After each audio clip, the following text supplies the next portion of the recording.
Hari Selasa tanggal 18 Maret 2025, IHSG terkena trading halt, di mana ini adalah fenomena yang mirip seperti COVID tahun 2020 lalu. Di sisi lain, ketika kita melihat bahwa IHSG jatuh, maka sebenarnya harga saham ini diperdagangkan pada harga yang murah-murah.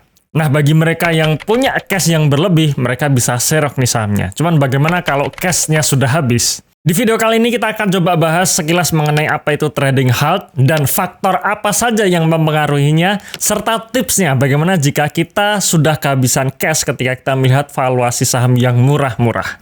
Yuk kita bahas.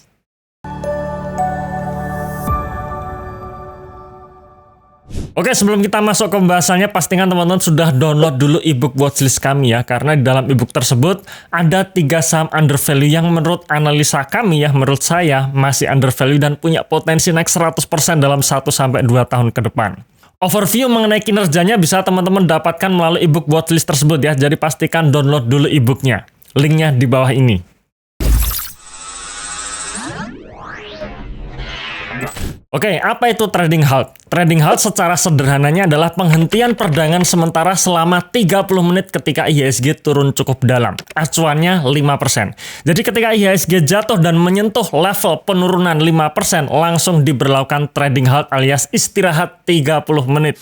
Tujuan dari trading halt ini adalah supaya investor-investor pada tenang dulu ya, ketika biasanya terjadi penurunan yang cukup dalam itu membuat banyak investor panik dan mereka semua rata-rata jualan. Nah, untuk itulah dihentikan dulu sementara supaya investor cooling down alias tenang lagi dan harapannya bisa menekan panic selling. Dan ini juga terbukti ya pada hari Selasa kemarin tanggal 18 Maret, di mana setelah diberlakukannya trading halt ya, kemudian para anggota dewan ini mendatangi bursa sampai dengan Ibu Menteri Sri Mulyani jumpa pers terhadap isu yang beredar belakangan ini, dan itu mampu membuat market akhirnya rebound. Jadi di sesi 1 kemarin sempat IHSG turun 6% dan di penutupan akhir hari atau sore hari IHSG hanya turun 3% ya. Jadi lumayan untuk menstabilkan emosi para pelaku pasar. Ya, walaupun kita semua tahu bahwa trading halt tadi itu sebenarnya hanyalah solusi jangka pendek saja. Jadi kalau selama fundamental negara kita tidak diperbaiki, ya maka penurunan IHSG akan terus terjadi. Penerapan trading halt ini baru diimplementasikan pertama kali itu tahun 2020 lalu, di mana waktu itu pandemi COVID-19 dan market turun cukup dalam. Hanya dalam waktu sekitar 2 bulan IHSG turun 38%. Ya, tentu saja ini pasti membuat banyak investor ketakutan dan saat itulah diberlakukan trading halt. Namun ternyata penurunan IHSG tahun 2020 lalu masih terus terjadi ya, sampai akhirnya hanya di bulan Maret saja itu sampai dengan 6 kali ya, 6 kali di bulan Maret diberlakukan trading halt ya, pada tanggal 12, 13 Maret, 17, 19, 23 dan tanggal 30 Maret. Nah, setelah itu market sudah cooling down, sudah mulai tenang sampai akhirnya di bulan Septembernya IHSG jatuh lagi dan masuk atau kena dengan trading halt lagi pada tanggal 10 September tahun 2020. Setelah tahun 2020 tidak ada trading halt yang mengenai market lagi ya, dan sampai akhirnya tanggal 18 Maret kemarin IHSG anjlok sampai 5,02%. Akhirnya trading halt kembali diberlakukan. Ya, jadi setelah sekitar 5 tahun, akhirnya pas ya, bulan Maret juga ulang tahun ke-5 trading halt kembali digelar. Dan memang kalau kita lihat market belakangan ini dari bulan September sampai dengan bulan Maret tahun ini ya, September tahun lalu sampai dengan bulan Maret tahun ini market memang cenderung bearish ya. IHSG turun dengan cukup signifikan dan kalau kita hitung dari level tertingginya IHSG sudah turun 21%. Ya, artinya saat ini banyak saham-saham yang bagus dihargai murah. Oke, kalau kita bicara mengenai fundamental negara kita, di mana IHSG cenderung bearish, ya kemarin sempat kita bahas ya di YouTube barusan kemarin, yang kita publish hari Minggu kemarin. Jadi silahkan teman-teman untuk menonton video YouTube-nya.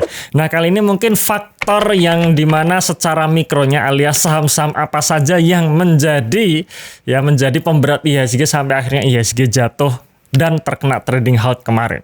Pertama adalah DCII, di mana DCII ini menjadi saham fenomenal ya saat IHSG jatuh, tapi justru harga sahamnya selalu arah pada akhir bulan Februari sampai dengan Maret menyentuh level Rp220.000 per lembar saham ya, dan akhirnya 3 hari terakhir kemarin DCII jatuh sekitar 60%. Ya, 60% hanya dalam waktu 3 hari. Dan ini akhirnya menyeret IHSG jatuh ke bawah.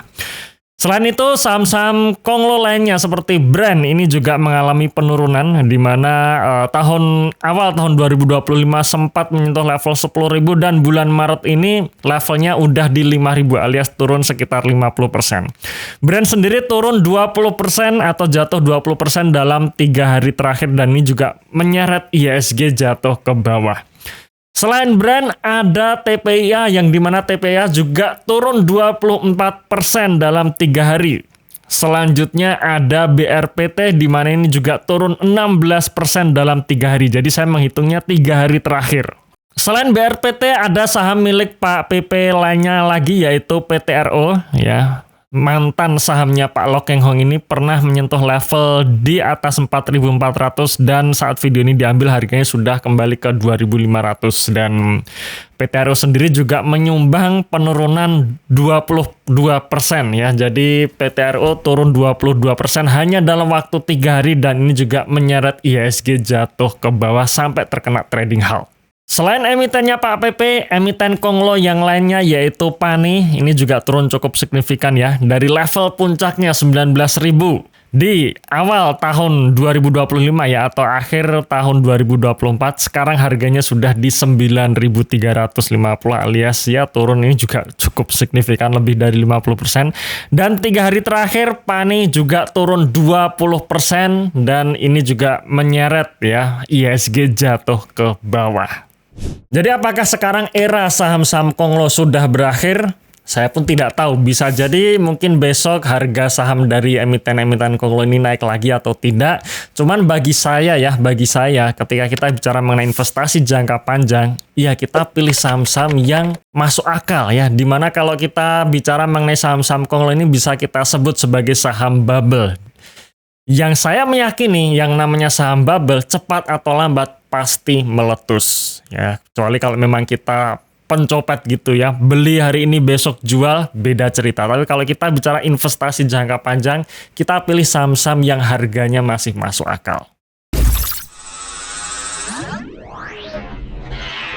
Oke, sekarang kita bicara mengenai penurunan IHSG yang cukup dalam artinya banyak saham-saham bagus yang saat ini dihargai murah ya. Kebanyakan mungkin kalau kalian masih pegang cash yang cukup ya atau cukup banyak ya, kalian bisa serok saham-saham bagus ini di harga murah. Cuman bagaimana kalau bagi mereka yang cashnya habis? Nah, ini kan yang jadi pertanyaan. Kalau kita bicara mengenai cash yang habis, sedangkan kita melihat peluang sedang banyak saat ini, maka yang kita lakukan adalah mengenai portfolio management. Nah, portfolio management ini sangat penting ya, karena saya sendiri dalam 5 tahun terakhir bisa mengalahkan market berturut-turut itu karena portfolio management. Nah, portfolio management nanti akan kita bedah ya, akan kita kupas lebih dalam lagi di webinar hari Rabu minggu depan. Tanggal 26 Maret 2025 jam 8 malam. Dan itu webinarnya free ya, jadi teman-teman silahkan daftar. Di setelah nanti juga saya akan spill satu saham yang barusan saya serok dan menurut saya menarik ya di harga saat ini. Dan di situ nanti kita juga akan relaunch untuk program kami yaitu untuk investor portfolio dengan penawaran yang menarik. Jadi sekali lagi pastikan teman-teman untuk mengikuti webinar hari Rabu minggu depan. Linknya di bawah ini ya. Oke, di sini saya akan spill poin pentingnya saja. Bagaimana sih portfolio manajemen yang terpenting?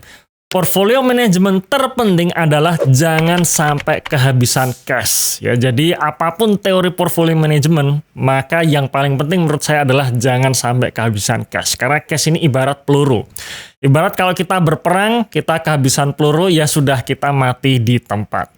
Caranya bagaimana? Ada dua. Yang pertama adalah kita nabung alias kita top up setiap bulan. Jadi ketika kita bekerja sehari-hari di kantor, kemudian kita masuk musim gajian, ya jangan lupa untuk menabung. Sisihkan sebagian gaji kita untuk kita tabung, kita masukkan ke saham, ya dimana ini instrumen yang menurut saya instrumen terbaik dengan yield terbaik. disitulah kita menabung sampai pensiun.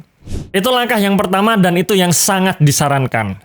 Kemudian ada case yang kedua juga nih, bagaimana kalau kita tidak nabung alias ya mungkin kelolaan kita sudah besar misalkan. Misalkan sejak awal kita nabung 1 juta per bulan, kemudian portofolio kita mungkin sudah lebih dari 200 juta. Jadi kita nabung setiap bulan itu sudah nggak kerasa penambahan cash dalam portofolio kita. Apa yang kita lakukan? Jawabannya adalah dengan cara rebalancing.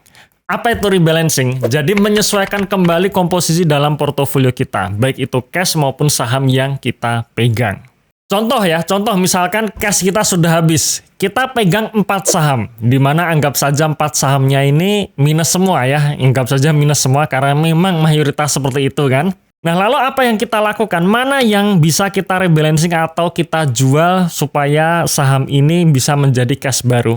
Nah jawabannya adalah tergantung bagaimana kinerja emiten dari 4 saham yang kita pegang ini. Ya, jadi yang pertama kita harus ngecek kembali. Sekarang musim rilis laporan keuangan full year 2024 keluar. Nah, kita review kembali mana dari 4 saham ini yang kinerjanya tidak sesuai yang kita harapkan. Dari situ akan ketahuan nih, dari 4 saham ini saya yakin ya tidak semuanya bagus. Ya mungkin ada salah satu yang tidak bagus dan kita istilahnya tidak sesuai dengan analisa di awal kita. Maka itu bisa kita lakukan penjualan untuk tujuan rebalancing.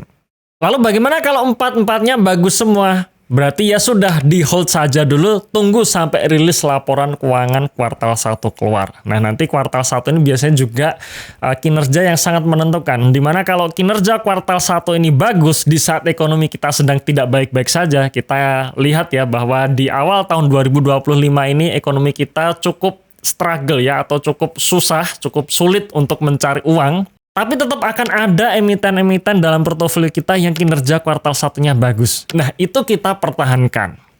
Ya, itu kita pertahankan. Kemudian kita cek lagi sampai akhirnya misalkan dari 4 ini ada salah satu yang kinerja kuartal 1-nya tidak bagus. Nah, ini yang kita korbankan untuk menjadi cash alias kita jual untuk bisa tambah muatan di saham kita yang lain atau kita ganti saham baru yang berkualitas dan harganya murah.